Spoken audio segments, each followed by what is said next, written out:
If you're still trying to prove your worth to someone who already walked away, stop, because you're about to hear the one Stoic idea that ends that fight for good. Marcus Aurelius, Seneca, and Epictetus all pointed to the same answer, and it's not revenge, and it's not begging for another chance. It's something quieter, and once you see it, you can't unsee it. Someone leaves, or they don't leave completely, and they just stop choosing you the way they used to. And something in you refuses to accept it. So you explain yourself one more time. You send the message you swore you wouldn't send. You replay the argument in your head at 2 a.m., building a better case, like there's a jury somewhere that's finally going to rule in your favor. You're not trying to win them back anymore. Not really. You're trying to win the verdict. You want them to admit somewhere inside themselves that you mattered, that you were enough, that letting you go was a mistake. And here's the part nobody tells you, that verdict is never coming. Not because you weren't enough, but because you're asking the wrong court to rule on it. This is where Stoicism steps in, and not the version you see in a meme with a Roman bust and a quote slapped on it. The real thing.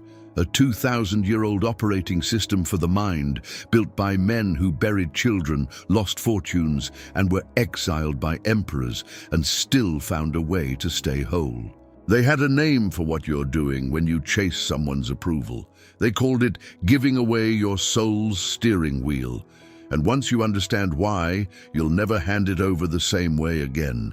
Most people believe something like this, even if they'd never say it out loud.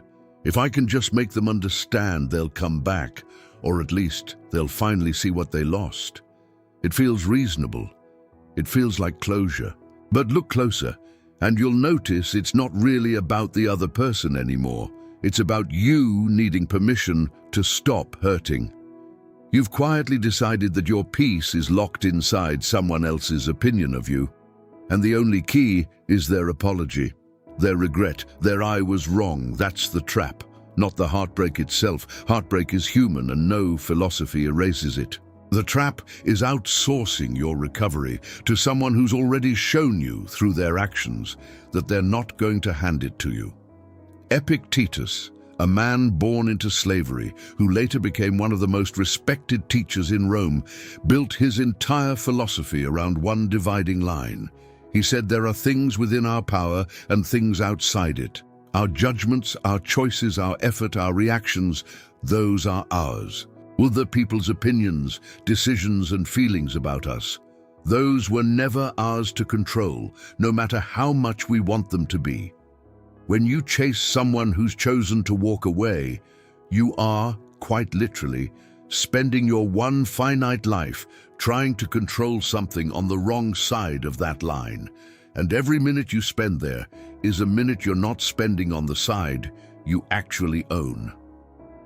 Let's go deeper, because just let go is the kind of advice that sounds true and helps nobody. Nobody has ever healed by being told to stop feeling something. So let's talk about what's actually happening in you when you can't stop reaching for someone who stopped reaching for you. It's rarely really about them. It's about a story your mind has attached to their absence. Something like, if they don't want me, then I'm not wantable. If they left, then I did something unforgivable. If they can walk away this easily, then I must not have mattered as much as I thought.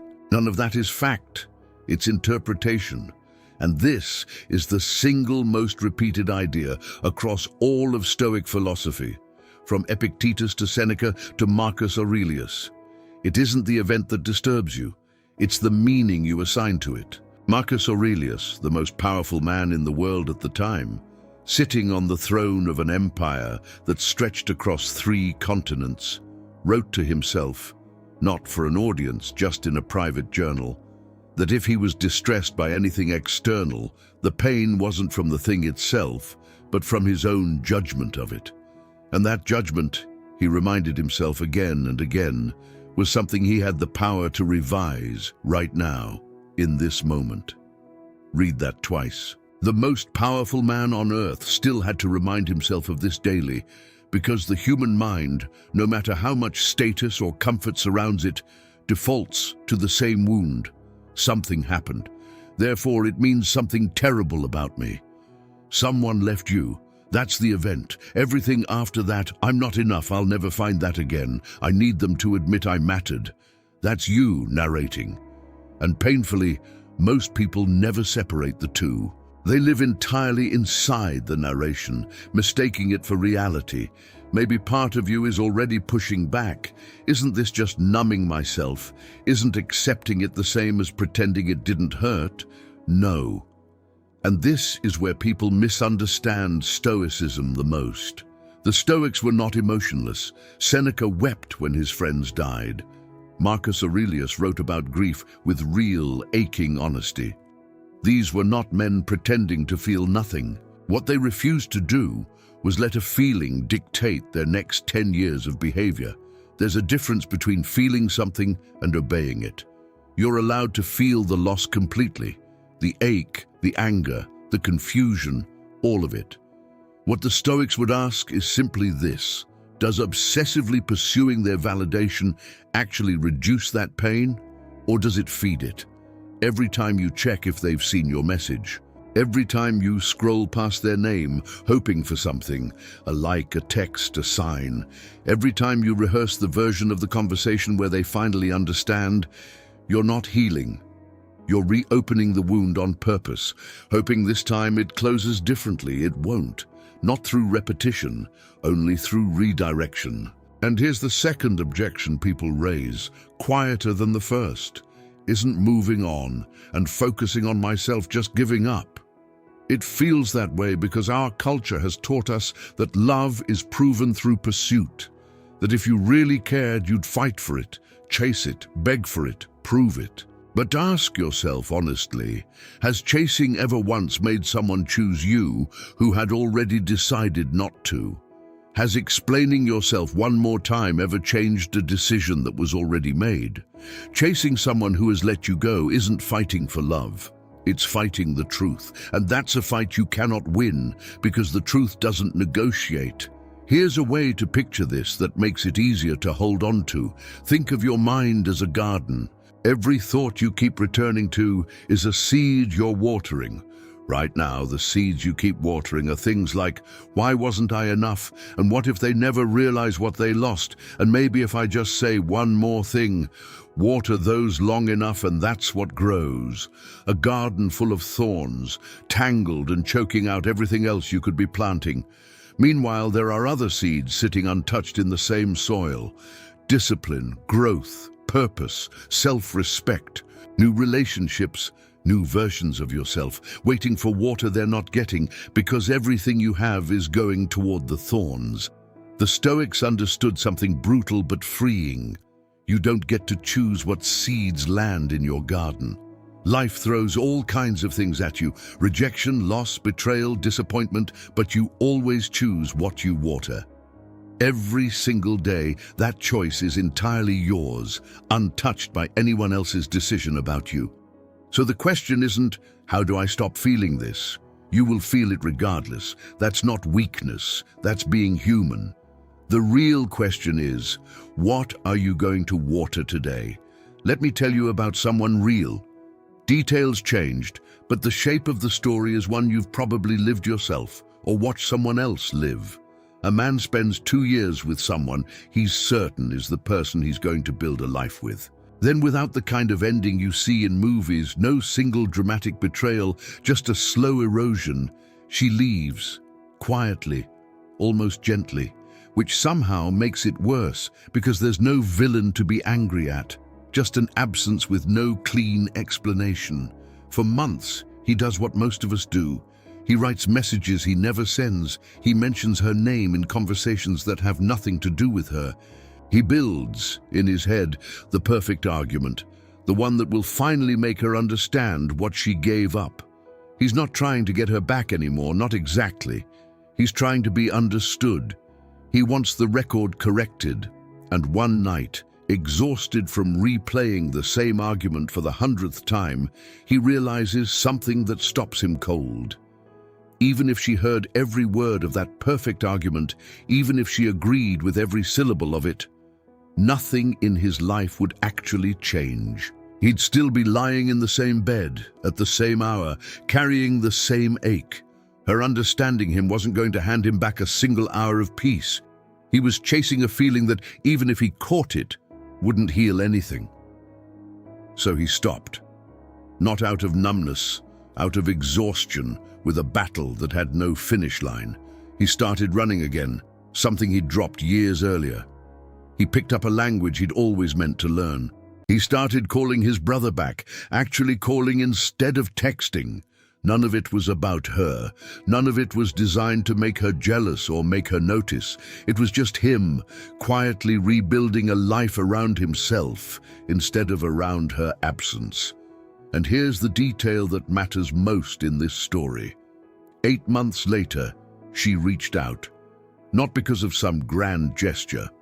Not because he'd finally sent the perfect message. She reached out because the version of him that had stopped needing her opinion was simply a different person than the one who used to beg for it. And something in her noticed, without him ever trying to be noticed. He didn't take her back. That's not really the point of the story, and it's not the point of this video either. The point is this. The moment he stopped trying to be understood by her is the exact moment he became a person worth understanding. That's not a coincidence. That's the mechanism. This is the part almost nobody talks about because it doesn't feel dramatic enough. It's not a plot twist. It's a slow, unglamorous shift. And it's the actual engine behind every version of this story that ends well. When you stop chasing someone's validation, you're not doing it to punish them. You're not doing it as a strategy to win them back through absence, even though that's sometimes what happens. You're doing it because you finally understood where your energy actually belongs. Seneca wrote to a grieving friend that we suffer more in imagination than in reality, that we torture ourselves with 100 future scenarios that never arrive. While the present moment, the one we're actually standing in, is usually far more survivable than the one in our head. Every time you imagine the moment they finally regret losing you, you're not living in reality. You're living in a fantasy that keeps the wound open, because as long as you're imagining their regret, you're still emotionally waiting on them to deliver it. Stop waiting, not because they don't deserve to regret it. Maybe they will, maybe they won't. And either way, it was never yours to control. Stop waiting because every day spent waiting is a day you didn't spend building the version of yourself that doesn't need the apology to feel whole. This is what the Stoics meant by virtue over external validation. Not be a good person so people like you. Something much harder and much more freeing. Be a disciplined, honest, self-respecting person, regardless of whether anyone notices, because your character was never supposed to be a performance for an audience that might not even be watching. Here's what happens practically when you start applying this instead of just nodding along to it. The obsessive checking stops first. Slowly, then all at once. Not because you force yourself to stop, but because you get busy building something that actually asks for your attention. The run, the language, the friendship you neglected, the work you'd been putting off. Attention isn't infinite. What you feed grows, and what you starve eventually goes quiet. The anger softens next, not because you've decided to forgive on command. Forgiveness on command doesn't work, and it's dishonest to pretend it does, but because anger needs a target that's still in the room. When you stop mentally keeping them in the room, the anger has less to grip onto. And then, almost without noticing, something else shows up. Your own opinion of yourself starts to matter more than theirs. That's not a small shift. That might be the entire shift. Because the day your self-respect stops requiring their approval to exist is the day you're actually free. Not free from missing them, maybe, but free from being controlled by whether they miss you. Marcus Aurelius wrote something that applies here almost perfectly. Waste no more time arguing about what a good person should be. Be one. Stop debating in your head whether you deserved better, whether they'll ever see it, whether one day they'll understand. Just become the version of yourself who doesn't need the debate settled to move forward. So let's come back to where we started. You wanted to know how to make them regret losing you. Here's the honest answer. And it's not the one your wounded pride wants to hear. That's not the goal anymore. The real victory was never their regret. It was never a message showing up on your phone at the right moment, saying all the things you needed to hear. That outcome depends entirely on a person you don't control, in a mind you can't access, on a timeline you don't own. Building your peace on top of that is building a house on ground that was never yours. The actual victory, the one the Stoics were pointing to the whole time, is the morning you wake up and realize you haven't checked your phone for them in days. It's the version of you that laughs again without performing it for an audience. It's catching yourself mid-thought, about to replay the old argument, and instead just letting it go. Not because you're suppressing it, but because it genuinely doesn't have the same grip on you anymore. That's not indifference. That's not coldness. That's what the Stoics called freedom, the specific kind of freedom that only exists once you stop needing something outside yourself to complete you. Your presence was never going to be proven through pursuit. It was only ever going to be proven through the life you built without needing anyone's permission to build it. So here's the question I actually want you to sit with, not just scroll past. What's the thing that's still taking your peace today? What's the seed you keep watering without meaning to? Type it in the comments, not for me, for you. Sometimes naming it out loud is the first step in starving it. And if this way of thinking is something you want more of, using Stoic principles as actual tools, not just quotes on a screen, subscribe. This channel exists to help you build that kind of quiet, unshakable strength, one video at a time.